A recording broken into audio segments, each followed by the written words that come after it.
When you import an existing layout, it often comes with extra information, such as labels, dimensions, and walls that can get in the way of your new design.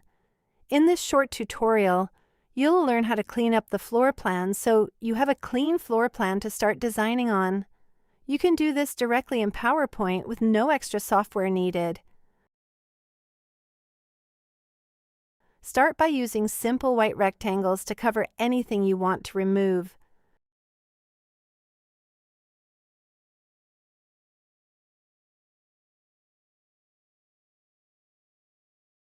To speed things up, you can copy and paste the shapes or use the format painter.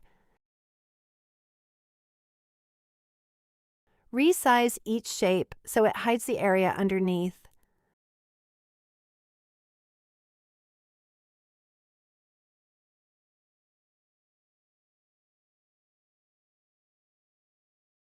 Next, select everything together. You can either drag across the canvas or hold Shift and click each element one by one. Right-click and choose Save as Picture. This step merges everything into a single image. Now delete the original floor plan and insert your cleaned version back in.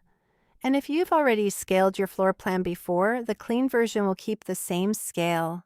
Now you're ready to design your layout on top of a clean floor plan.